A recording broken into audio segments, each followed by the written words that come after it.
کے بختر بند، ان کے پلانا، ان کے ٹریننگ، وہ کمانڈوز بنانا، یہ سب چیزیں اس میں شامل ہے. تو یہ کون سا گناہ ہے کہ میں کہتا ہوں کہ تربیت یافتہ اور غیر تربیت یافتہ. لہٰذا خواہ مخواہ اگر ان لوگوں کو انہوں نے چھوڑ دیا ہوا ہے، ان کو کہے کہ وطن کے دشمن تم ہے، غدار تم ہے. اور آج بھی ہم کہتے ہیں کہ جو لوگ یہ جو مسلم لیگ کے ہو، جو ان حالات کے ہر وقت بین پہ شروع ہوتا ہے، اور یہ دوسرے مجبور لوگ سب کو ہم کہتے ہیں کہ مولانا سے معافی کے بجائے کہ آپ کہتے ہیں کہ مولانا معافی مانگے، تم معافی مانگو کہ تم اس ملک کے لیے جتنی بھی دشمنی کرتے ہیں، اور پھر آگے جا کر کے ان کو کنٹرول کرنا یہ عوام ہے. عوام جب آپ کے ساتھ ہو تو پھر آپ کیا کرتے ہیں؟ اور یہ کہتے ہیں کہ مولانا کے بیان انڈیا میں چل رہا ہے اور انڈیا ان کے، تو کیا یہ انڈیا بھی یہ بھی نہیں چلاتے ہیں؟ جب آج آپ یہ پھر ہندوستان کہتے ہیں تو یہ آپ کے لوگ ان کے ہاتھ میں آ گیا. یہ تو ہندوستان نے تو اپنے لوگ ادھر نہیں بھیجا ہے. تو یہ پھر جب آپ ان کو ناراض کر کے اپنے مقابل کڑا کر دیا اور آپ اپنے آپ کو وفادار کہے تو آپ نے کب وفاداری کی ہے؟ اور جب آپ ان کے وفادار بن جاتے ہیں تو آپ سے کیا ہو سکتے؟ تو آپ کچھ بھی نہیں کر سکتے. اور آپ پتنی پھر یا وہ پہلے جو ہندوستان کا جو وزیر اعظم تھا، وہ کیا نام تھا وہ جو انہوں نے ادھر لاہور پہ بلایا، واجپئی. تو پھر جب ایک وقت آپ کے ہاتھ لگ جائے گے تو پھر آپ واجپئی کے ہوں گے، پھر آپ ان کے نہیں ہوں گے. لہذا اس حوالے سے جمعیت علماء اسلام بہت سنجیدگی سے، بہت طریقے سے بار بار ہم سے یہ باتیں نہ کہلوائی جائے، نہ ہم سے یہ سرٹیفکیٹ کہ آپ ہمارے لیے سرٹیفکیٹ کہ ہم یہ حل کر لیں وہ حل کر لیں. ہم پاکستان کے ساتھ تھے، بلکہ پاکستان کے نہیں، پاکستان ہم نے حاصل کیے ہیں. یعنی دیو مطلب یہ ہے کہ کسی اور نے حاصل کر لیا. یہ شیخ الہند کے پیروکاروں نے حاصل کی ہے، یہ علماء نے حاصل کیے ہیں. اور 1857 سے لے کر آخری تک کروڑوں علماء نے پھانسی پہ لٹکائی گئے. پھر حاصل انگریز یہاں اس سرزمین سے نکلنے کے بعد پاکستان حاصل کرنے میں، تو ہم نے پاکستان کے بقا اور سالمیت کے لیے سب سے پہلا کردار ہم نے ادا کیا. کبھی جمعیت علماء اسلام نے اس ملک کی سرگزاری نہیں کی. اگر ایبٹ آباد اسکینڈل آیا ہے تو بھی انہی لوگوں کی وجہ سے ہی، زرداری اور نواز شریف وغیرہ سے، یہ علماء کے ہاتھ سے نہیں آئے. اگر مہرام بیگ اسکینڈل آئے ہیں انہی لوگوں کی وجہ سے آئے ہیں. اگر اس ملک تقسیم ہوا ہے، بنگلہ دیش الگ ہوا ہے، تو انہی لوگوں سے ہوا ہے. ادھر تم ادھر ہم، ہماری وجہ سے نہیں ہوا ہے.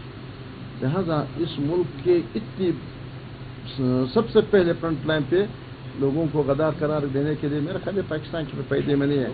آج بھی ہم 10 گزارش کے پاکستان کے فائدے میں سوچو، مت کرو، خدا کے لیے مت کرو. باقی اس طرح ہے کہ ہمارے جو آج وکلاء کے جو اجلاس تھے، تو اس اجلاس میں کل اتوار کے دن وہاں کنونشن ہے، پورا آل پاکستان کنونشن ہے، پرسوں اتوار کے دن. تو وہ کنونشن کے حوالے سے ہم نے آج وکلاء صاحبان نے تیاری کی، لیکن مزید کنونشن کے حوالے سے کہ کیا ترتیب ہے، کیا طریقہ کار ہے. اور یہ کامران صاحب اور ملک خلیل صاحب، بلکہ میں کامران صاحب سے گزارش کروں کیونکہ یہ آل پاکستان کنونشن ہے، وہ آپ کو حال حوال دے دیتے کہ اس پہ وہ کنونشن کا کیا طریقہ کار ہے. لہٰذا کامران صاحب سے میں گزارش کرتا ہوں کہ آپ کہاں ہے کنونشن؟ اسلام آباد بتا. بسم اللہ الرحمن الرحیم. جزاء الاحسان الا الاحسان فبأي آلاء ربكما تكذبان. مولانا صاحب پاکستان کے حوالے سے، ایون اسٹیبلشمنٹ کے حوالے سے ہمیشہ ان کا رویہ دوستانہ رہا. تو میرا خیال ہے کہ مجھ سے قرآن جو ہے وہ جو حفاظ ہوتے ہیں ان کو زیادہ آتا ہوگا، تو ان کو اس آیت کا مطلب بھی مجھ سے زیادہ سمجھ آئے گا. تو کیا مولانا کو اس آیت کا کہ مخالف جو ہے وہ جو کچھ کیا جا رہا ہے ان کی طرف سے یہ دیکھنا تھا. ایسا ہے کہ 2 ایونٹ تھے بہت ریسنٹ پاسٹ میں، ایک 11 تاریخ کو تھا اور ایک ایونٹ تھا اے پی سی والے دن، جس دن اے پی سی ہوئی ہے اسلام آباد میں پی ٹی آئی کے زیر اہتمام. اس دن پی ٹی آئی کے ایک بہت بڑا وفد جو ہے جس میں میجارٹی جو ہے ان کی پارلیمنٹیرینس پہ مشتمل تھی، وہ مولانا صاحب کے پاس حاضر ہوئی تھی اور مولانا صاحب کو کچھ انہوں نے بہت ساری باتیں کی تھیں جو کہ شاید ابھی تک میڈیا پہ شیئر نہیں ہوئی ہے، مگر چونکہ کوئی موومنٹ ہوتی ہے تو سب کو پتہ چل جاتا ہے۔ دوسرا معاملہ یہ تھا کہ مولوی واسع صاحب والوں نے اور باقی ساتھیوں نے یہ زیارت کا معاملہ تازہ تھا، اب بھی تازہ ہے، آنے والا بھی، اس حوالے سے جا کے قصور میں پھول نگر میں پنجاب کی عوام کے سامنے اپنا مقدمہ رکھا، اور جب پنجاب کی عوام کے سامنے ان کا مقدمہ رکھا کیونکہ پنجاب کی عوام کو ایک دوسری تصویر دکھائی جاتی ہے تو اس سے سوچ تبدیل ہوئی۔ میں کہیں بیٹھا ہوا تھا تو مجھے اس شخص نے کہا، میں اس کو نہیں پہچانتا تھا، وہ مجھے پہچانتا تھا، یہ تقریر کے امیڈیٹلی بعد، تو اس نے کہا کہ پنجاب میں مولانا کی پہلے 10% فالوئنگ تھی، اس اسپیچ کے بعد 25% فالوئنگ ہوگی۔ اب ایک دم جو ہے کوئی اتنا اوپر جاتا ہے تو پھر اس کے بعد آپ کے مخالفین بھی بہت جو ہے شدت کے ساتھ آپ کے اوپر وار شروع کر دیتے ہیں۔ اس سے پہلے کہ آگے بات کروں، ایک چیز آپ کو جو ہے، کیونکہ آپ سارے نوجوان ہیں نسبتاً، اس ہسٹری کا آپ کو پتہ نہیں ہوگا کہ 70 کے الیکشن میں گو کے پنجاب میں پیپلز پارٹی جیتی تھی، مگر کسی دوست کو یہ پتا ہے کہ دوسرے نمبر پہ پولیٹیکل پارٹی کون سی تھی؟ کسی کے ذہن میں ہے یہ کہ دوسرے نمبر پہ پنجاب میں پولیٹیکل پارٹی کون سی تھی؟ کسی دوست کو پتا ہے؟ جے یو آئی۔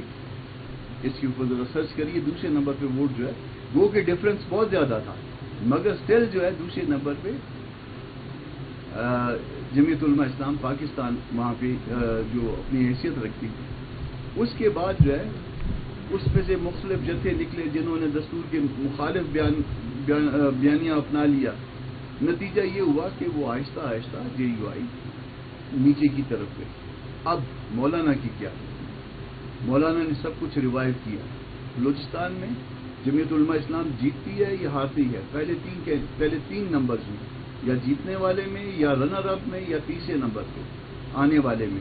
3 نمبر میں آپ کا جمعیت علماء اسلام کا کینڈیڈیٹ ہوتا ہے۔ تقریباً یہی حال خیبر پختونخوا کا ہے۔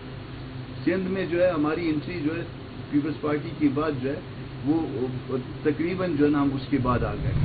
اب پنجاب میں جب آپ انٹر ہوتے ہیں مولوی واسع صاحب، تو اس کے بعد آپ کو تکلیف برداشت کرنی پڑے گی۔ آپ 10% سے 25% پہ پہنچ گئے۔ جب کوئی 10% سے 25% ایک رات میں چھلانگ لگائے گا تو اس طرح کے لوگ بکواس کریں گے۔ ہماری ایک تاریخ ہے، ہم کبھی مرنے والے کو بھی برا نہیں کہتے بھلے اس میں 100 برائیاں ہوں۔ جب ہم مرنے والے کو برا نہیں کہتے تو کیا ہم اس طرح سے بے شرم لوگ ہوں گے کہ ہم شہداء کے حوالے سے بری بات کریں گے؟ ہم پہ الزام لگانے والے، جنہوں نے شہداء کے حوالے سے الزام لگائے، جنہوں نے مولانا صاحب پہ الزام لگائے، وہ معافی مانگیں گے اور ہم ان سے معافی کا مطالبہ کرتے ہیں کہ وہ انہوں نے ایک غلط الزام لگایا اور وہ معافی مانگے۔ ہم پاکستانی تھے، پاکستانی ہیں، پاکستانی رہیں گے۔ شہداء ہمارے بچے تھے، ہمارے بھائی ہیں، ہم ان کو اپنا سر کا تاج سمجھتے ہیں، مگر اس کے باوجود ایک فضول بیانیہ اپنایا گیا اور فضول قسم کے لوگوں سے اس پہ بات کروائی گئی۔ یہ جو اجلاس ہونے جا رہا ہے آل پاکستان جمعیت کے جو وکلا ہیں، جمعیت سے تعلق رکھنے والے وکلا ہیں، جس کے صوبائی صدر ہیں ہمارے ملک خلیل صاحب، اس کو اس لیے جو ہے تکلیف دی جا رہی ہے، ان کو بلوچستان والوں کو، پنجاب والوں کو، خیبر پختونخوا والوں کو، ایون آزاد کشمیر اور گلگت بلتستان والوں کو اور سندھ والوں کو، کہ شاید میں جب مولانا کا بیان سنتا ہوں، مولوی واسع صاحب جب آپ مولانا کا بیان سنتے ہیں، عین اللہ شمس صاحب ان کا بیان سنتے ہیں، صاحبزادہ صاحب سنتے ہیں، ہم شاید کسی تعصب کا شکار نہ ہوں۔ آپ آئیے، آپ جورسٹ ہیں، آپ پڑھے لکھے، قانون کے پڑھے لکھے لوگ ہیں، آپ اس پہ انڈیپینڈنٹ مائنڈ اپلائی کریں۔ اس میں کتنی بات مولانا نے قانون کے خلاف کی ہے یا خدا نخواستہ شہداء کے خلاف کی ہے، اور ان کی رائے لینے کے لیے ان سب کو تکلیف دی جا رہی ہے۔ اتوار کو انشاءاللہ کنونشن ہوگا، وفد جو ہے یہاں سے شرکت کرے گا اپنا ملک صاحب کی قیادت میں، اللہ دوست صاحب کی قیادت میں، ان کی جو کیبنٹ ہے ان کی قیادت میں ایک پورا بلوچستان سے وفد آئے گا، اسی طرح سے سب صوبوں سے، آزاد کشمیر سے، گلگت بلتستان سے لوگ شرکت کریں گے، اور یہ ساری تقریر ان کے سامنے رکھی جائے گی کہ بھئی آپ قانون کو جاننے والے افراد ہیں، آپ بتائیے کہ اس میں کون سی بات خراب ہے، اور یہ پھر اس کے اوپر اپنی رائے دیں گے۔ اس کے بعد ہم اپنا جو نا نیریٹو وکلا کا جو یہ جمعیت کا ونگ ہے وہ اپنا نیریٹو مرتب کرے گا اور وہ عوام کے سامنے رکھے گا۔ میں نے پہلے بھی مطالبہ کیا ہے کہ مولانا کی پوری تقریر سنائی جائے، پوری تقریر عام عوام کو بتائی جائے، ان کو سنائی جائے، اور اس کے بعد جو ہے نا یہ فیصلہ لیا جائے عوام سے کہ مولانا کی تقریر میں خدا نہ خواستہ کوئی نیگیٹو بات ہے۔ ہم کہتے ہیں ہم نے آپ کو گالی نہیں دی ہے، وہ کہتے نہیں آپ نے گالی دی ہے۔ یار خدا کے بندے، آپ جیسا بیوقوف ہم نے نہیں دیکھا۔ میں کہتا ہوں کہ بھئی ہم نے آپ کو گالی نہیں دی، نہیں آپ نے گالی دی ہے۔ خدا کے بندے، ہم نہیں گالی نہیں دی ہے۔ اگر تم نہیں سمجھ سکتے یا آپ کی سمجھدانی اتنی چھوٹی ہے کہ اس میں یہ بات نہیں سمجھ سکتی، تو پھر ہمارا قصور تو نہیں ہے۔ ہم اپنے کہنے کے ذمہ دار ہیں، آپ کی سمجھ کے ذمہ دار نہیں ہیں۔ آپ کا بہت شکریہ۔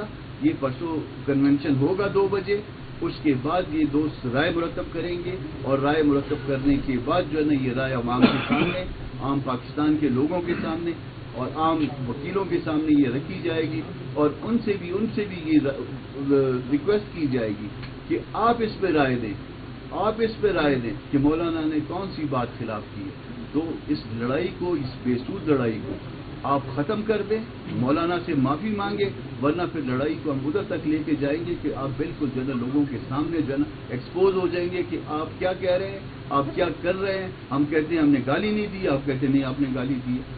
تو یہ بےہودگی ہے، مناسب بات نہیں۔ آپ کا بہت شکریہ۔ مولانا صاحب،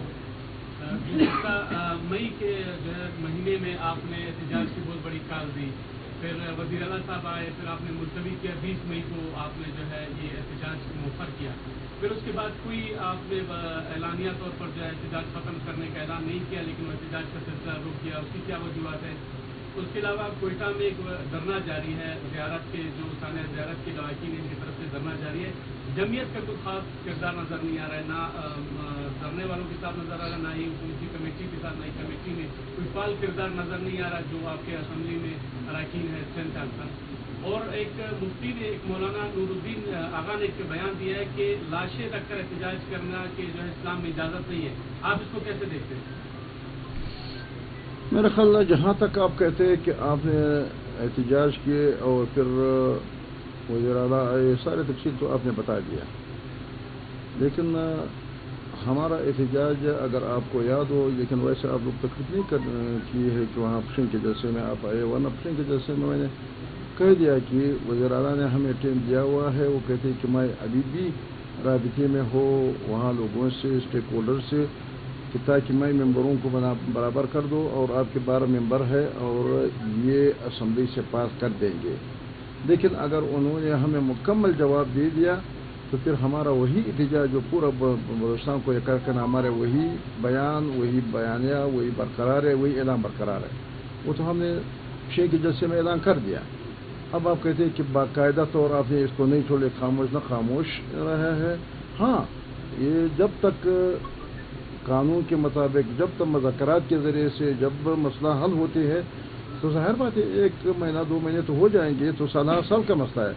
لیکن اگر انہوں نے مکمل ہمیں جواب دے دیا کہ بس اب ہم بے بس ہو گئے، یا ہم نہیں چاہتے، یا ہمارے بلکہ ان کا اپنا اختیار نہیں، جہاں سے وہ حاصل کرنا چاہتے ہیں وہی، تو پھر ہمارا یہی بلوچستان ہوگا اور یہی ہم ہوں گے، اور انشاءاللہ العزیز پورا بلوچستان کوئٹہ میں، پھر پتہ نہیں اس وقت پھر آپ دیکھیں گے، پھر آپ مجھ سے پوچھیں کیا ہوگا، ابھی اس طرح ہے۔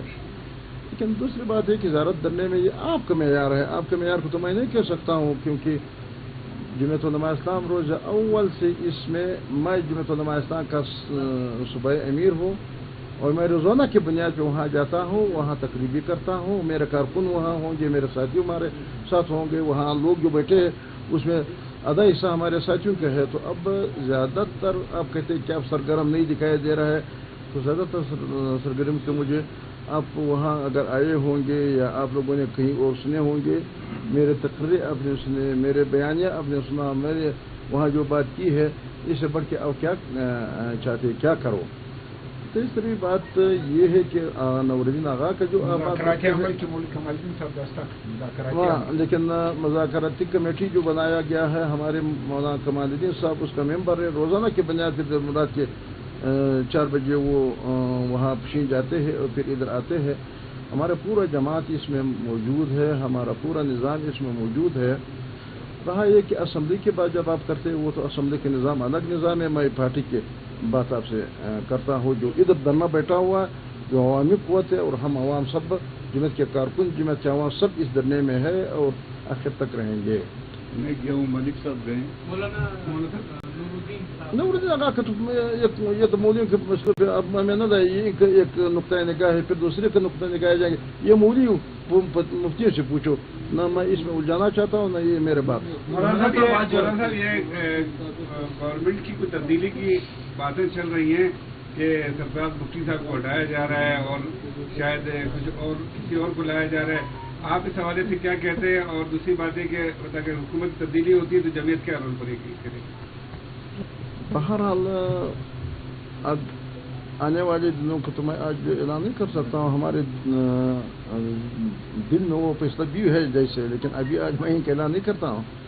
لیکن اس حکومت کے تبدیلی سے سرفراز ہٹ جائے تو کون اس میں آ جائیں گے؟ جب ان 65 میں جو بھی آ جائیں گے تو سرفراز جیسے ہو یا جرباز سے کچھ نیچے ہو یا سرفراز سے کچھ اوپر ہو, سر سے اس نظام کے ہم خلاف ہے, سر سے 47 کے ہم خلاف ہے, سر اس سسٹم کے خلاف ہے, سر سے اس بے اختیار اسمبلی کے خلاف ہے. جب پی ایچ ڈی پی پہلے کدھر بن رہا تھا تم لوگوں کو یاد ہے, پی این ڈی ڈپارٹمنٹ اور وہ کیا بنا رہے تھے. ابھی پی این ڈی ختم ہو گیا, ابھی کوئی نظام نہیں ہے. وہاں جا کر کے ہر ڈسٹرکٹ میں 3-3 ارب روپے جب ڈی سی بناتے ایم پی جب وہاں بیٹھ جاتے تو وہ کہتے جاؤ اپنے کے جاؤ اپنا کام کرو, آپ سیاست کرتے.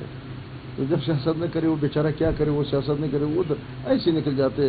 تو جب تک اس طرح نظام ہو, جب تک پورا نظام انہوں نے درہم برہم کر دیا, پورا حکومت کو اور اس کے نظام کو ٹکڑے ٹکڑے کر دیا, اور وہاں جا کر کے اضلاع میں اور پورا بلوچستان کا ڈیولپمنٹ جو ہم نے ارب کربوں NFC میں حاصل کر لیا وہ اس طرح ضائع کر رہے ہیں. بلوچستان کے لیے کوئی بڑا مسئلہ نہیں بن رہا ہے. تو اس نظام میں ہم نہیں ہوں گے انشاءاللہ.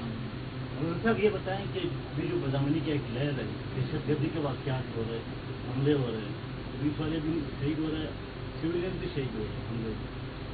اس کے بنیادی سبب بعض سیاسی قوتوں کی جانب پارٹیوں کی جانب سے جو مائنز اینڈ منرل ایکٹ پاس ہوا تھا, یعنی جو مائنز سے اس کے سسٹم اس کی الاٹمنٹ, سب سے بڑی وجہ اس کو قرار دیا جا رہا ہے. جمعیت کا کیا موقف ہے؟ جمعیت کا موقف پہلے بھی سامنے آیا ہے, کئی مرتبہ ہم نے آپ لوگوں کے سامنے پیش کیے ہیں. ہم ان مائنز و منرل کا یہ تو ابھی پاس ہو گیا. ہم وہ لوگ ہیں کہ ریکارڈک سے لے کر وہاں سے ہم نے یہ جنگ شروع کی ہے. تمہیں یاد ہے کہ ریکارڈک کا جو مائننگ لائسنس نہ دینے کا جو انکار کر دیا وہ جمعیت علماء اسلام نے کیا. پھر جب وہاں ٹٹیان کمپنی کی طرف سے جب کئی لوگوں سے ملتے تھے, ہر پارلیمانی گروپ کو خریدنے کی کوشش کر رہے تھے, تو یہ کامران مرزا صاحب آپ کے سامنے بیٹھا ہوا ہے. ان لوگوں نے ان سے رابطہ کر دیا کہ آپ کی جماعت کے لوگ اگر کچھ, کیونکہ یہ لے دے کا معاملہ ہے تو کیا ہوگا, تو ہم ڈالروں کو ادھر یا آسٹریلیا میں ان کو دیں گے, انوائٹ کریں گے ان کے وفد, یا برطانیہ میں دیں گے ان کا اپنا حصہ, یا کینیڈا میں. لیکن کامران مرزا صاحب نے ہنس کر کے مجھے کہا کہ پارلیمان تو میں ہوں, یہ پیشکش آیا ہے تو پھر آپ جانے, آپ کا کام جانے. میں نے کہا کہ یہ اچھی پیشکش آیا ہے کیونکہ ڈالر تو بہت اچھی چیز ہے, تو کیوں ہم نہ جا کر کے جماعت کے سامنے رکھ دیا کہ اگر تم لوگوں نے اتنی اگر کچھ چیزیں لینا ہے تو یہ ڈالروں والا حساب ٹھیک ہے.